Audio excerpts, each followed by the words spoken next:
Bonjour, bonjour à Bonjour, tous. bonjour François. Salut Denis. Alors qu'est-ce qu'on fait aujourd'hui? Aujourd'hui, on va parler de sites web et de piratage. On n'allait pas essayer de retrouver Mathéouche pour lui ouais, dire ce qu'on ouais, pensait c'est de vrai, ses dernières c'est interventions vrai, à notre égard? Oui, oui, c'est vrai, on va lui apprendre ce que c'est que les recettes de cuisine. Je pense Oui. qu'on va lui dire 2 mots. Non, mais on pourra parler hacking sur le chemin, quoi. Ouais, on va Ok, faire ça. allons-y. Allez, à tout à l'heure.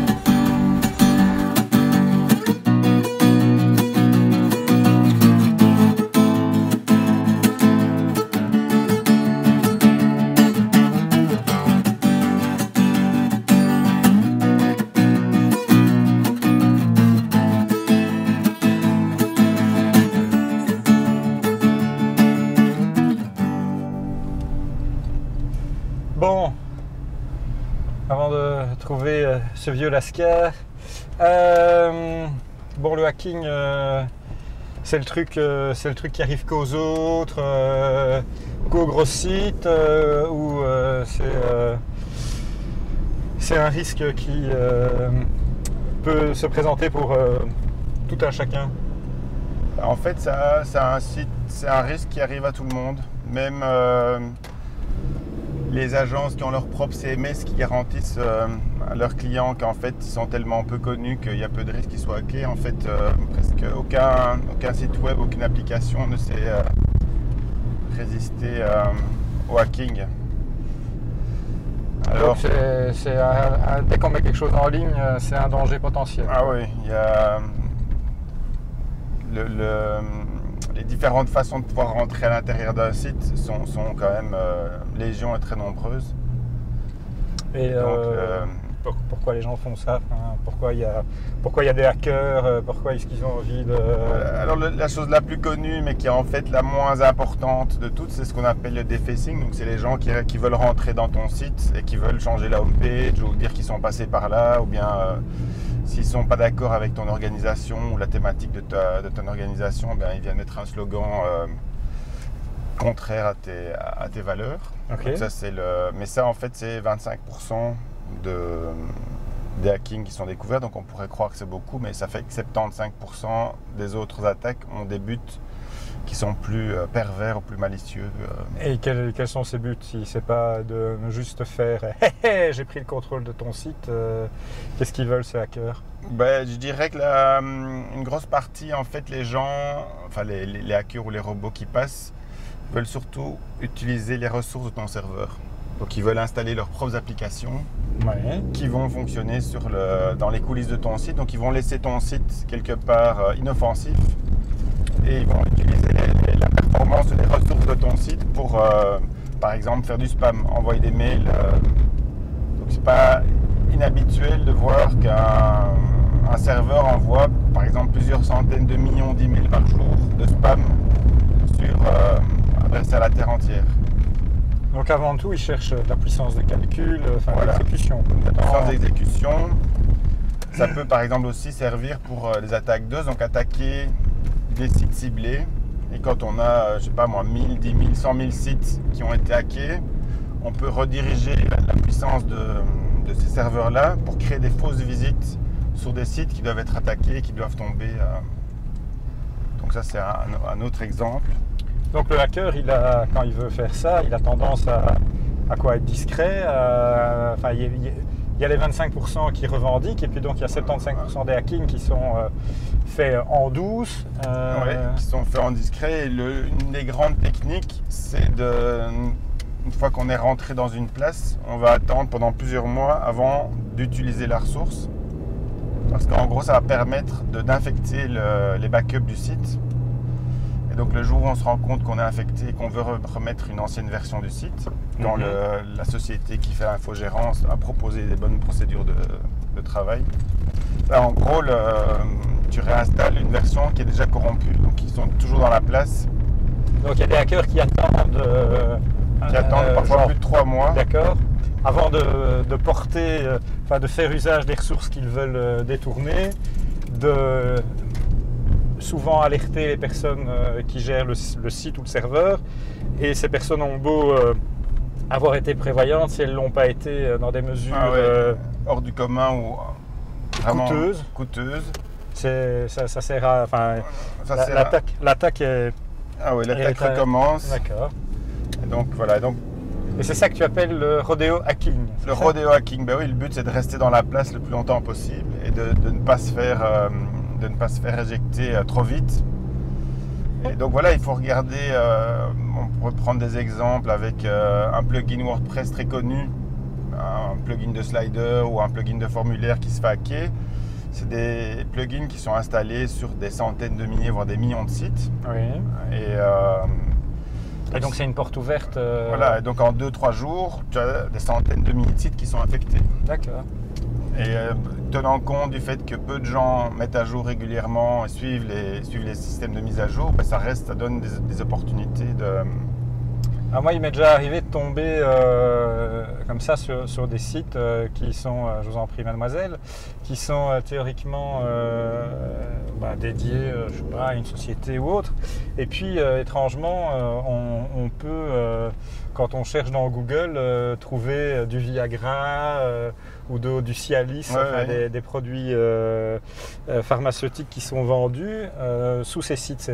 Comment c'est possible que subitement mon site corporate soit devenu un e-shop pour médicaments? Viagra, oui, ou on a ça aussi pour les sites d'escorte. En gros, c'est des techniques qu'on appelle de Black Hat SEO. En D'accord. gros, le but, c'est je pénètre sur ton site et je vais créer ou installer des mini-sites qui sont souvent des pages statiques. D'accord. Et donc, je vais avoir 10, 20, 30, 100 pages qui vont être là. Et alors, le but, évidemment, n'est pas qu'un visiteur de ton site découvre le site de Viagra pour le commander. Et en fait, c'est pour tromper des moteurs de recherche comme Google. Et comment est-ce qu'il les trompe? On parlait tout à l'heure d'un plugin WordPress qui a hacké, on va dire 100 000 sites qui sont infectés. Donc, si on installe un ou deux mini-sites sur tous ces sites, on se retrouve en 2 ou 3 jours avec 200 000 mini-sites qui vont tous envoyer des liens vers le site commercial pharmaceutique principal. D'accord. Et donc Google, en faisant son analyse de SEO, il se dit tiens, voilà toute une série de sites qui sont honnêtes, dignes de confiance, droits, qui font des liens vers ce site-là. Oui. Donc je vais octroyer un bonus de confiance et d'influence à ce site pharmaceutique. Et donc il va se retrouver à grimper dans les classements. Et donc quand les gens font des recherches, Cialis pas cher, Cialis Viagra bon marché, il y a de fortes chances que les sites des hackers, en fait, le site promu par les hackers puisse arriver en première place. Et donc, voilà, comme c'est une industrie et qu'ils hackent des dizaines de milliers de sites par jour, ils sont en mouvement continu.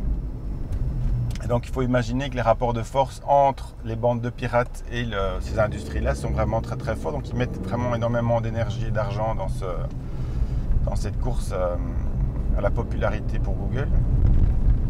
Et bon, in fine, derrière ton petit site, le jour où tu le découvres, que tu as été infecté, tu vas évidemment supprimer ces petits sites-là, mais le problème que tu as, c'est que ton site aura hérité de liens venant d'autres sites pourris comme celui-là, donc de liens qui vont arriver et continuer à pointer vers ton site. Oui.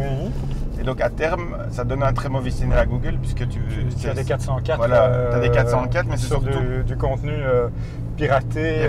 Et en plus qui viennent de sites que Google considère comme défaillants ou mauvais ou carrément des sites de spam. Ok. Ouais, donc les risques sont multiples je dirais que les peines encourues vont donc d'un SEO endommagé à un serveur surchargé d'activités pour l'envoi de mails, à des backups inutilisables. Un bannissement des logiciels antivirus que certains utilisent pour surfer sur le web. Et donc on se retrouve à avoir parfois certaines pages où tout le site bannit de ces antivirus. Donc le travail du nettoyage peut être assez long et compliqué. Parce qu'il faut recontacter les services comme Google, leur dire qu'on a fait le nettoyage, il faut dénoncer les liens pourris qui arrivent vers ton site. Donc il faut les découvrir, il faut savoir d'où ils viennent. Donc il faut passer par là par des services SEO spécialisés qui vont, qui eux crawlent tout le web comme Google et donc qui sont capables de donner la liste des liens. Donc c'est un travail quand même relativement compliqué de nettoyer tout ça. Et alors il y a des techniques de prévention si je veux dire, le risque est important, le nettoyage compliqué, voire hasardeux. Est-ce que quel est le meilleur conseil qu'on peut donner pour éviter d'entrer dans cet engrenage négatif? Un des conseils, c'est de faire monitorer son site. Et pas uniquement les pages du site, mais aussi tout le code de l'applicatif qui gère derrière par des services spécialisés qui vont comparer le code de ton site avec le code originel. D'accord. Et vérifier s'il n'y a pas, de différence voilà. Entre l'un et l'autre, d'accord.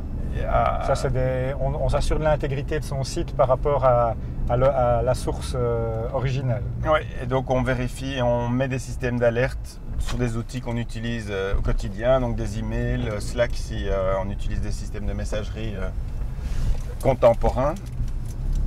Et on essaye de voir comment dire, pour pouvoir être prévenu pour suivre ces mises à jour. Donc voilà, utiliser des logiques avec des doubles ou triples backups de son site, parce que on n'est jamais à l'abri d'une défaillance d'un service ou l'autre, et donc de pouvoir être sûr de retrouver une archive opérationnelle, comme on l'a dit, d'avoir des durées de sauvegarde qui soient réellement longues pour éviter les délais d'attente que les hackers utilisent. Et donc si vous êtes impliqué dans des actions SEO régulières, donc obtenir des liens de façon continue de différents sites, ça vaut la peine de regarder des activités anormales qui peuvent aussi venir de concurrents qui veulent vous dézinguer et donc qui vous envoient subitement une grande quantité de liens dont le but est principalement de vous décrédibiliser aux yeux de Google. Donc voilà en gros les principales recommandations qu'on peut proposer pour arriver à s'en sortir. Bon, on arrive chez Mathéus là? Non, en fait, je crois qu'on va pas le trouver. On aurait peut-être dû le prévenir qu'on le cherchait en fait. Ça serait peut-être rendu visible. Mais je propose que ce soit le sujet d'une prochaine vidéo. Voilà. On va Mathéus, tu es d'accord?